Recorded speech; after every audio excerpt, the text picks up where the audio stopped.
तो स्वागत बा ए वीडियो में। और आज हमने के जानल जी अपना पिताजी के पास पत्र कैसे लिखेगा बा ए संबंध में कि हमारा किताब खरीदे खातिर पैसा के जरूरत बा। तो चलिए शुरू कर जाओ कैसे लिखाई।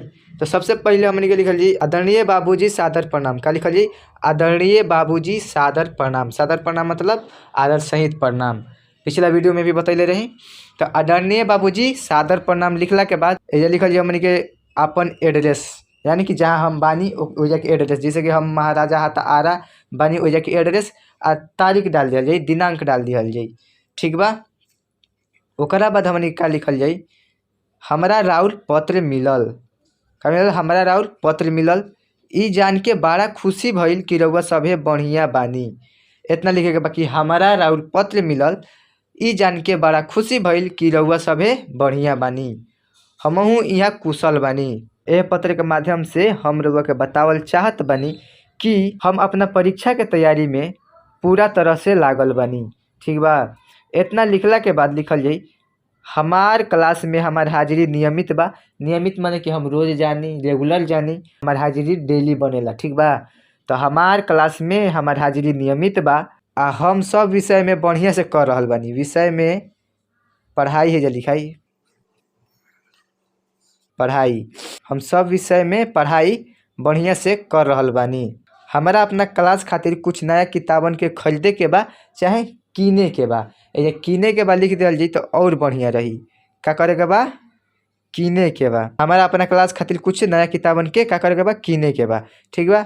ओकरा बाद पैराग्राफ चेंज कर जाई और लिखल जाई अतः हमारा ये किताबन के किने खातिर पैसा भेजी ताकि हम अपन पढ़ाई और बेहतर कर सकी। एक किताबन के मूल्य कितना बा, लागत कितना बाटे? 500। ठीक बा। ये अपना ऊपर बा, 500, 600, 700 जौन भी मन तौन लिख देवे के बा, जितना पैसा के जरूरत बा। ओकरा बाद हमने के लिखल जाई रउआ सभे के शुभकामना से हमारा बहुत मानसिक ताकत मिल रहल बा।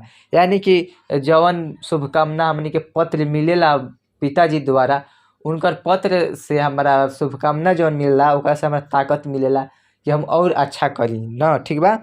रउआ सभे के आशीर्वाद से परीक्षा में सफल होखम। ओकरा बाद पत्र में लास्ट में का लिखल जाला अपना से जो बड़ रहेला ओकरा के प्रणाम कइल जाला, चाहे अपना से छोट रहेला ओकरा के प्यार भरा आशीर्वाद दिया जाला पत्र लिखत खानी। ठीक बा। तो एजा लिखल जी हमने के माई के हमार सादर प्रणाम, चाहे ये भी लिख सकें जा कि माई और बड़ लोगन के सादर प्रणाम और छोटकन के हमार प्यार का, और छोटकन के हमार प्यार। ओकरा बाद हमने के का लिखल है जवा राउर आज्ञाकारी बेटा चाहे बेटी, लइका बाड़ तो बेटा, लइकी बाड़ू तो बेटी। तहार नाम ओकरा बाद नीचे लिख दिए तहार जौन नाम बा। जैसे कि तू लइकी बाड़ू तो अपन नाम लिख सकेलू रीना, सीता, काजल, कविता।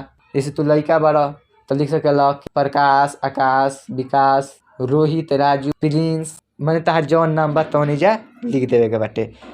तो ई हमनी के रहल पत्र जौना में हमनी के बात कैले बानी जा कि कैसे अपना पिताजी से पैसा मांगल जाई भोजपुरी में पत्र के माध्यम से। तो अगर और कौनो तहरा ऐसा वीडियो चाही तो हमारा के कमेंट में बताओ। हम कोशिश करब कि ऊपर वीडियो बना के जल्दी से जल्दी अपलोड करी। ए वीडियो में बस इतना ही। मिलल जाई अगला वीडियो में फिर कोनो नया टॉपिक के साथ। धन्यवाद।